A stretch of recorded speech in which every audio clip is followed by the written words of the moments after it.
Bakit mo kailangan kumain ng upo? Yung gulay na inaayawan mo, ito pala yung gulay na magpapaganda ng kalusugan mo.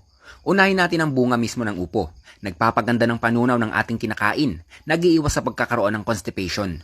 Meron itong diuretic compound na kilala din sa tawag na water pills. Siya yung nagsisilbing panghugas ng ating kidney upang maalis ang sobrang asin sa ating kidney. Nagpapaganda ng blood pressure. Kung madalas kang kumakain ng upo, hindi ka magkakaroon ng infection sa pag-ihi tulad ng UTI. Nagpapababa ng asukal sa ating dugo. Binabawasan nito ang pamamaga sa ating liver at natulong maging maganda ang ating liver. Kargado ito ng maraming minerals at vitamins na pangontra sa cancer. Napakababa ng calories nito. Napakagandang instrumento para mapabilis ang pagpayat ng mga taong sobra ang taba. Sa panahon ng tag-init, napakaganda ng upo dahil hindi ka madedehydrate sa pagkain ng upo. Napapababa pa nito ang mainit na temperatura ng katawan ng isang tao. Ngayon, mapunta naman tayo sa dahon ng upo.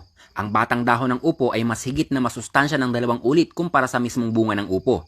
Maganda itong ilaga sa kainumin para makuha ang mga sustansya niyang taglay. Sa bunga pa lang panalo ka na at may bonus ka pang mas mataas na sustansya doon sa mismong dahon niya. Kabayan, ano ang masarap na luto sa upo? Paki-comment naman at pag-usapan natin yan. At yan ay isang minutong dagdag kaalaman galing sa isang magsasaka.